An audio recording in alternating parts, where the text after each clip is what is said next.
जय श्री राधे कृष्ण। आप सभी का आपके अपने YouTube channel VK Mishra present में बहुत बहुत स्वागत है। आइए आज आप सब सुनेंगे माघ मास चौथ माता की कहानी। माघ मास के कृष्ण पक्ष की चतुर्थी को, जिसे कि तिल चौथ, तिलकुटा चौथ, माघी चतुर्थी, सकट चौथ, संकष्टी चतुर्थी आदि नामों से जाना जाता है। प्रत्येक माह के कृष्ण पक्ष और शुक्ल पक्ष की चतुर्थी तिथि के दिन गणेश चतुर्थी का व्रत किया जाता है। हर चतुर्थी व्रत का अपना अपना विशेष महत्व माना गया है। कृष्ण पक्ष में पड़ने वाली चतुर्थी को संकष्टी चतुर्थी और शुक्ल पक्ष में पड़ने वाली चतुर्थी को विनायक चतुर्थी के नाम से जाना जाता है। यह व्रत भगवान गणेश जी को अति प्रिय होता है। माघ मास के कृष्ण पक्ष की सकट चौथ व्रत का बड़ा ही विशेष महत्व माना गया है।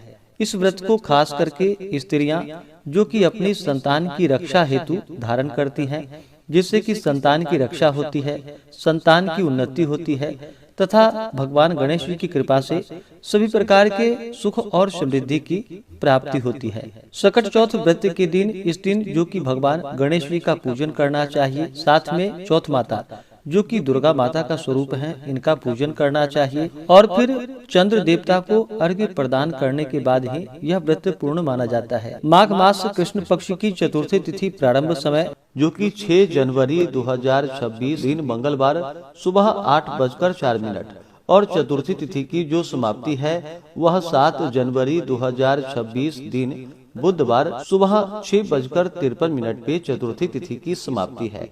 तो ऐसे में चंद्रोदय व्यापनी के अनुसार सकट चौथ का व्रत, तिल चौथ का व्रत जो कि इस बार 6 जनवरी 2026 दिन मंगलवार को पड़ा है। 6 जनवरी को ब्रह्म मुहूर्त का समय सुबह 5:24 से सुबह 6:19 तक होगा। सूर्योदय का समय सुबह 6:44, सूर्यास्त शाम 5:22 होगा।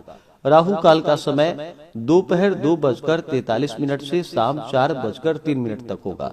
प्रातः काल पूजा का शुभ मुहूर्त सुबह 5:52 से सुबह 7:04 तक होगा। शाम को पूजा का शुभ मुहूर्त शाम 5:35 से शाम 6:57 तक होगा। 6 जनवरी को चंद्रोदय का समय, चंद्र दर्शन का जो समय होगा वह समय रात्रि 8:35 होगा। तो चंद्रोदय होने के बाद ही पूरे विधि विधान के साथ पूजन करके चंद्र देवता को अर्घ्य प्रदान करने के बाद यह व्रत पूर्ण माना जाता है। आइए सुनते हैं चौथ माता की कहानी। तो बोलिए प्रेम से चौथ माता की जय, भगवान गणेश की जय, सर्वदेवी देवता की जय। कथा के अनुसार एक नगर में एक बूढ़ी माँ रहती थी। वह अपने बेटे की सलामती के लिए 12 महीनों की चौथ का व्रत करती थी। हर चौथ को पंसारी से थोड़ा सा गुड़ और घी लेकर 4 लड्डू बनाती, एक बेटे को दे देती, एक से पूजा करती, एक हथकार के लिए निकालती और एक चांद उगने पर खुद खा लेती थी। एक बार उसका बेटा ताई से मिलने गया। ताई ने चौथ का व्रत रखा था। ताई से पूछा, माँ तो 12 चौथ करती है। ताई बोली, तेरी माँ तेरी कमाई से तरमाल खाने के लिए 12 चौथ करती है। तू परदेश जाए तो वह एक भी चौथ नहीं करेगी। लड़की को लगा ताई सच कह रही है। घर आकर माँ से कहा कि माँ मैं परदेश जा रहा हूँ, यहाँ तू मेरी कमाई खाने पीने में ही उड़ा देती है। माँ ने समझाकर रोकना चाहा पर बेटा नहीं माना। माँ ने उसे साथ ले जाने के लिए चौथ माता के आंखें दिए और कहा, मुसीबत में ये आंखें तेरी मदद करेंगे। वह आंखें लेकर वहां से रवाना हो गया। घूमते हुए एक नगर में जा पहुंचा।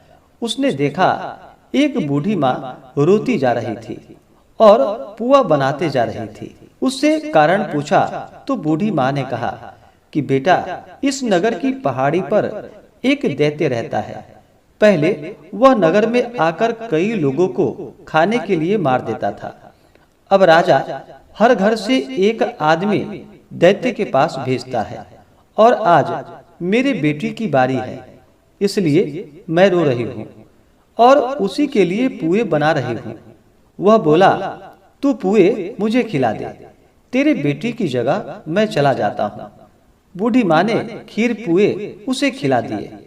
खा पीकर वह सो गया।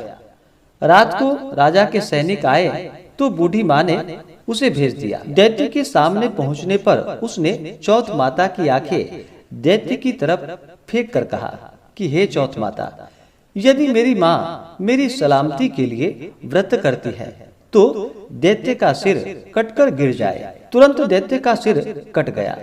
लड़का वापस आ गया।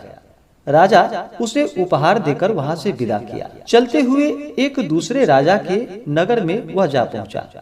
इस राज्य में आवा तभी पकता था जब एक इंसान की बलि दी जाती थी।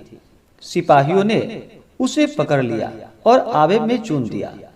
लड़के ने आंखें आवे में डाले और कहा कि हे चौथ माता, यदि मेरी माँ मेरे लिए व्रत करती है तो आवा मेरी बलि के बिना ही झट से पक जाए। आवा तुरंत पक गया। आवे में से मिट्टी की जगह सोने चांदी के बर्तन निकले। अंदर से लड़का बोला, बर्तन धीरे धीरे निकालना, मुझे लग नहीं जाए। राजा ने उसे निकलवाया और पूछा कि इस आवे से तुम कैसे बच गए। लड़के ने बताया कि उसकी माँ चौथ माता का व्रत करती है, व्रत के कारण ही वह बच पाया। राजा को विश्वास नहीं हुआ। उसने एक चांदी की सुराही मंगवाई और कहा कि तू सुराही की नली से निकल कर दिखाओ, तभी मुझे विश्वास होगा। लड़के ने चौथ माता को याद करके आंखें सुराही में डाल दी और कहा कि मैं भंवरा बनूं, सुराही से निकलूं। लड़का भंवरा बनकर सुराही से निकल गया। राजा ने खुश होकर राजकुमारी की शादी उसके साथ करवाई और सभी लोग को चौथ माता का व्रत करने को कहा। उसे माँ की याद आई। उसने राजा के पास जाकर खुद के नगर जाने की इच्छा जाहिर की।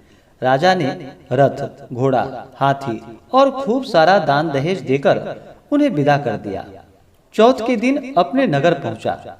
वह अकेला पंसारी के यहाँ माँ का इंतजार करने लगा।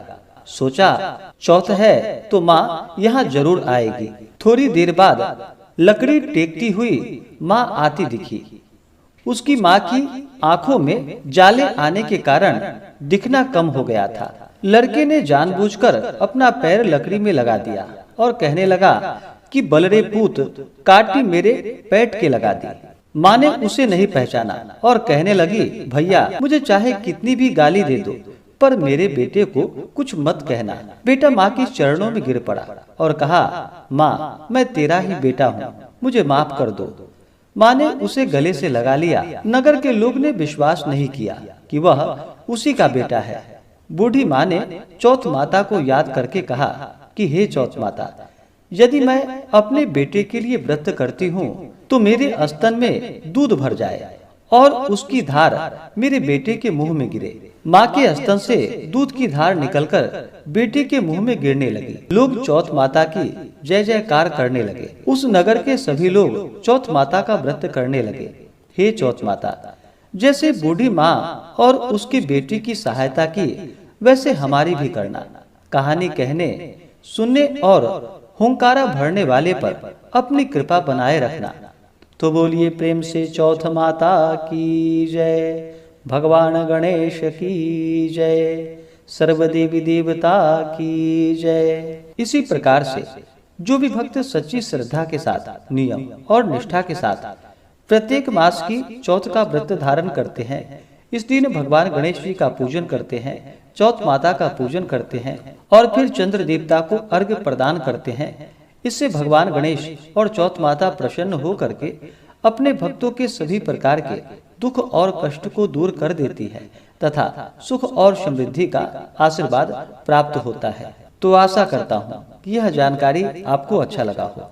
ऐसे ही ज्ञानवर्धक जानकारियाँ प्राप्त करने के लिए हमारे इस चैनल पे अगर आप नए हैं तो चैनल को लाल बटन दबा करके सब्सक्राइब करें, साथ में बेल आइकन घंटी को दबाएं ताकि मेरे वीडियो का नोटिफिकेशन आपको समय से मिलता रहे।